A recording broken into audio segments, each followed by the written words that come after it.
So what does that look like? What does depression look like for me as someone who sees it from the outside? And the best way for me is to just dive right in. And I want to explain it from two different angles. I want to explain what it just feels like when it shows up in my house, and to what it feels like watching the person that I love go through that. So first, what does it look like when it shows up in my house? Now, for my marriage, for my spouse, depression and anxiety are very rarely gone. They are very much a part of our marriage, of balancing family and work and school needs, church. They're a consideration there a lot of the time. Anxiety is around often, and it's just a variable that we balance. But there is a difference between that's something that I need to pay attention to, and that's something that I need to put into my life equations and that I need to think through. So there's that, which is sort of everyday life. And then there's, oh my goodness, hell just came to my house. And I'm sorry if that shocks you or is shocking, but that is often what it feels like when I feel the very specter of depression in all of its evil, life-sucking, debilitating strength. When it shows up at my house, that's what it feels like. I can, and generally it happens after I've been gone. So there was an occasion when I knew that my husband's seasonal affective disorder was kicking in. I knew his anxiety was bad, and I knew that his depression was getting a greater hold. I knew that all of those factors were in play, but he was still functioning. He was still communicating. Things were still okay. And we had this discussion that I wanted to go to some family things and support family, and that was not in play for him, and I understood that, and I was totally fine, and I knew that I could not be gone the whole day. But I really love family, and I really love being with them, and so I talked longer than I should, and I was with them longer. Now, when I say should, that is not the constraints that he puts on me. That is the constraints that I put on me, for what I'm about to describe. When I say should, it's because I know that if I'm gone too long, when I walk back in the door, there will be a literal feeling of a wall of silence in my home. I know that there will be what equates to physical darkness in my home. No lights will be turned on. The light in my husband's face will be dim. And so when I say should, it's because I can physically feel a difference in my home. And in this case, I had stayed away longer than would have been optimal. And I came back in to that darkness. And I even knew driving away, as I was driving away, I could feel that darkness coming in behind me.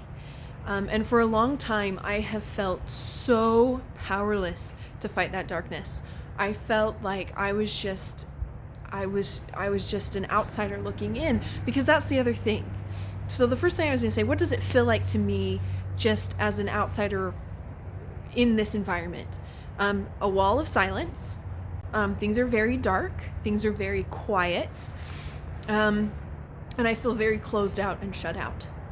And I feel demons in my home. And I take care of them. I play uplifting music. I pray. I do the best that I can to show them to the door on repeat. And I know that depression is a chemical imbalance in the brain, but it is also darkness. And we live in a world where we are at war. Light and dark is at war. And so depression is one of those things. People feel weighed down. People feel like they are in darkness and in doubt and in fear. And it's because there is a level of darkness that's involved with that. And so as I was driving away on this day, knowing that things were at play, but feeling like it would be okay if I left for a little while, as I explained it to a family member, it wasn't good, but I wasn't worried.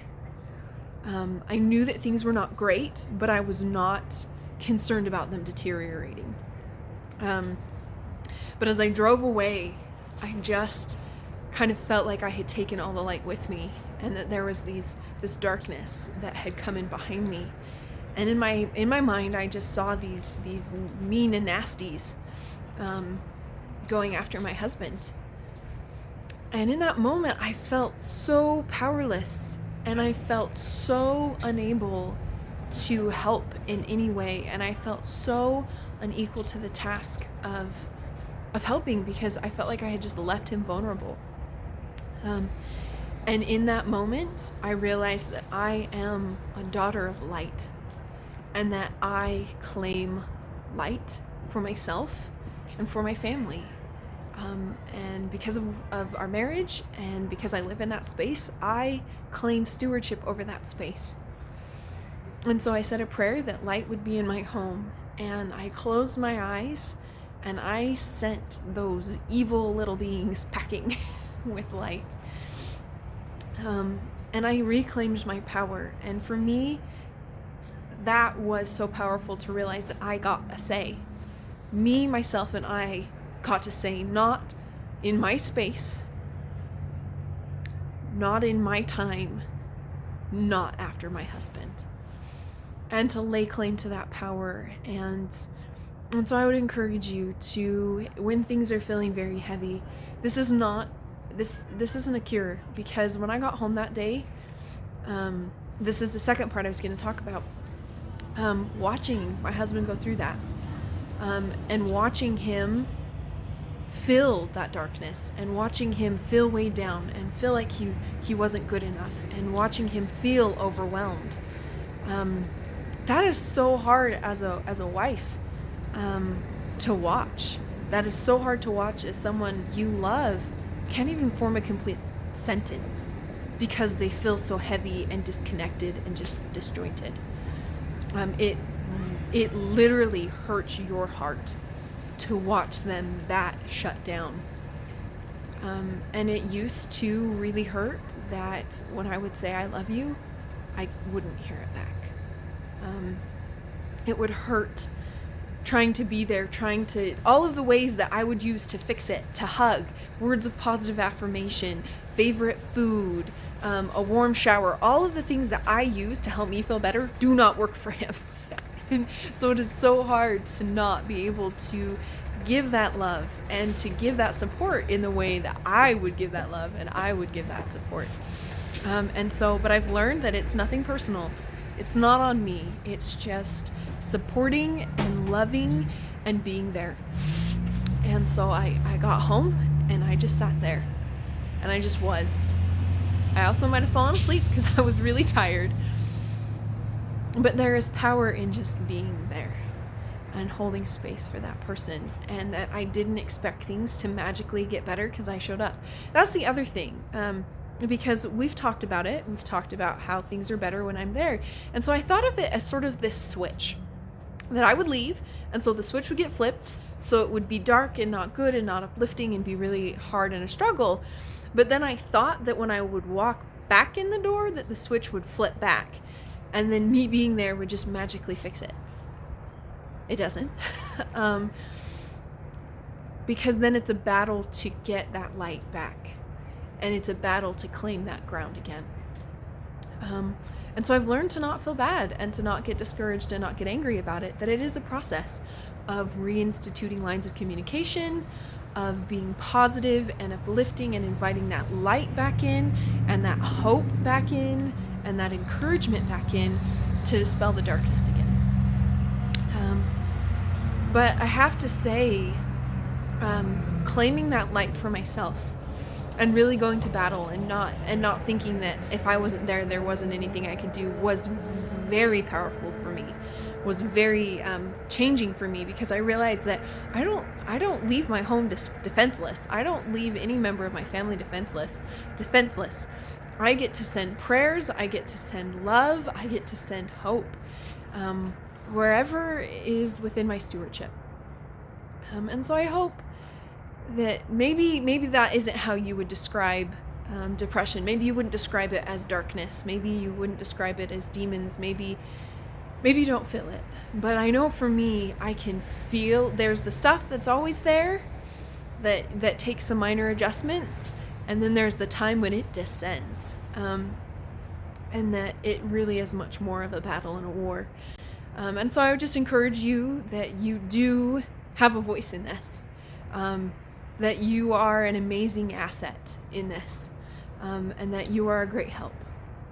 And even if the person you love can't say it in that moment, hold to the times that they have told you it. Reach out to our support group. We have a lightening the load call every second Tuesday and fourth Saturday. So I hope that you will message me or comment below for more specific details. To know that you are not alone, to know that there is help and there is light, and there is strength out there for you as you support the person you love. And if you need someone, this I think is the first time that has not destroyed me, to watch my husband go through that darkness and to feel that darkness show up in my home. And it's because for me, I'm learning to help me process and help me be better so I can better support him. So I hope you will sign up and book a call with me just to share where you're at, to share the hard, to share the dark, to share what you hope for and what you dream for, why you're frustrated. Because when there's someone else in it with you, there's so much power in that, and there's so much hope and peace in that.